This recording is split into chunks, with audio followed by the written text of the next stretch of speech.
हाल ही में झारखंड कर्मचारी चयन आयोग द्वारा एएनएम प्रतियोगिता परीक्षा 2025 की विज्ञापन जारी किया गया है।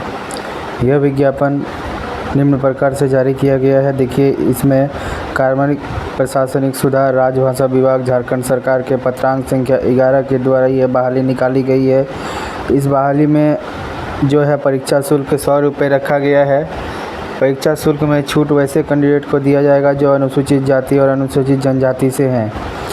इनमें 50 रुपये का शुल्क दे करके ये फॉर्म को भर सकते हैं और जो 40% से दिव्यांग है वो भी जो है 50 रुपये का शुल्क दे करके इस फॉर्म को भर सकते हैं। यह राशि जो है ये नॉन रिफंडेबल राशि है। इसे रद्द करने के बाद आपकी राशि जो है उसे रिफ़ंड नहीं किया जाएगा।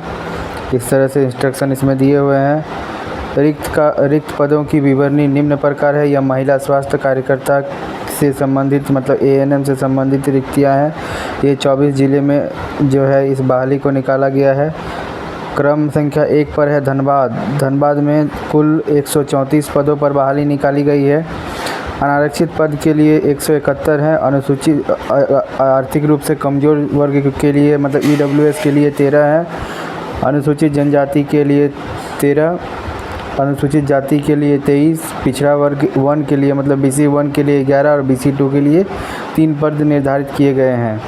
और जो शैक्षणिक क्षेत्रीय आरक्षण में जो दिव्यांग से संबंधित अर्हता है उसे आप देख सकते हैं कि किस प्रकार से उस सीट का विभाजन किया गया है। दूसरे नंबर पर सिमडेगा है, तीसरे नंबर पर पूर्वी सिंहभूम, चौथे नंबर पर पश्चिमी सिंहभूम। इस प्रकार से जो है जिलेवार बहाली निकाली गई है।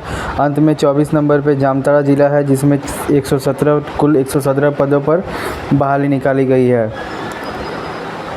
कोटिवार रिक्तियों की संख्या अधियाची विभाग के अनुरोध के आलोक में संशोधित की जा सकती है।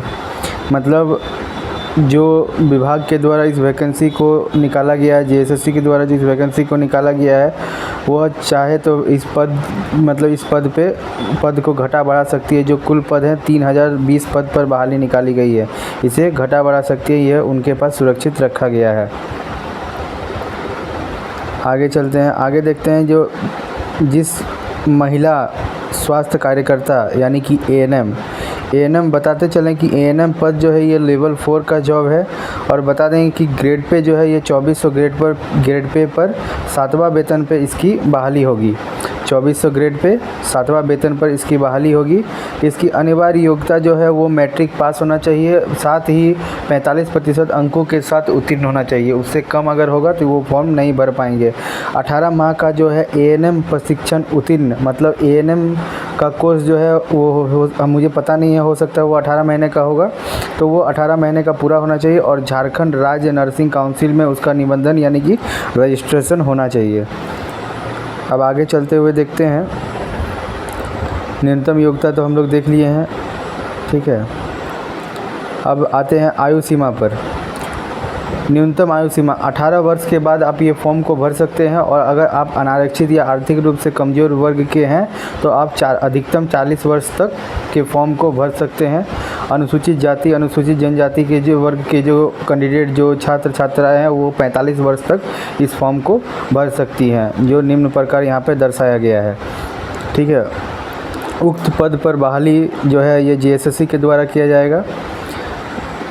इसके सिलेबस और इसका सारा डिटेल्स इसी में मतलब इसी नोटिफिकेशन में आपको सारी जानकारी मिल जाएगी। नीचे चलते हैं, नीचे इनका ये ऑनलाइन मोड फॉर्म है, ठीक है। आपको जेएसएससी की साइट पर जाके ही इसको भरना है। ये ऑनलाइन मोड फॉर्म है, इसे ऑफलाइन या बाय पोस्ट एक्सेप्टेबल नहीं होगा। परीक्षा का पाठ्यक्रम महिला स्वास्थ्य कार्यकर्ता पद हेतु पाठ्यक्रम के रूप में विवरणिका के साथ संलग्न है। न्यूनतम अर्हता देखिए, आपको लिखित परीक्षा में न्यूनतम अर्हता से कम कम अंक आने वाले अभ्यर्थियों को मेगा सूची में शामिल नहीं किया जाएगा। मतलब जो परीक्षा आप देंगे उसमें अनारक्षित के लिए कम से कम 40% और आदिम जनजाति के लिए 30%, पिछड़ा वर्ग के लिए 36.5%, अत्यंत पिछड़ा वर्ग के लिए 34%, अनुसूचित जाति, अनुसूचित जनजाति एवं महिला के लिए 32% अंक लाना अनिवार्य है। इससे कम अगर अंक लाते हैं तो आपकी पात्रता रद्द मानी जाएगी और आपको मेगा सूची में आपका नाम नहीं आएगा। मुख्य परीक्षा के आधार पर मेगा सूची तैयार किया जाएगा। ठीक है, मुख्य परीक्षा के आधार पर जो है मेगा सूची तैयार किया जाएगा। अगर आप मैट्रिक पास हैं और 60% या उससे अधिक अंक है आपके पास तो आपको 20 नंबर मिलेगा। ठीक है, 60% कम और 45% से के बीच में होगा तो 15 मिलेगा और 45% से कम होगा तो उसको 10 अंक मिलेगा। ठीक है, 10th का। फिर 12th का है, 12th में भी होगा तो आपको अलग से नंबर मिलेगा। इस प्रकार से सारे नंबर जोड़कर टोटल 150 नंबर होगा। टोटल 150 नंबर होगा, उसी के आधार पर जो है आपकी मेगा सूची तैयार की जाएगी।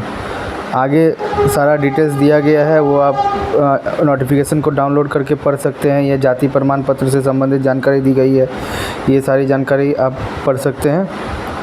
अगर आपको इससे संबंधित कोई भी समस्या होती है तो आप कमेंट बॉक्स में कमेंट कर कीजिएगा, हम उस पर रिप्लाई करेंगे और आपके प्रॉब्लम को सॉर्ट आउट करने का कोशिश करेंगे। बाकी इससे संबंधित जो है ऑनलाइन करने की जानकारी आपको दे दी जाएगी। और ये बताते चलें कि ये वैकेंसी बैकलॉग और रेगुलर दोनों पे है, आप दोनों में भी अप्लाई कर सकते हैं।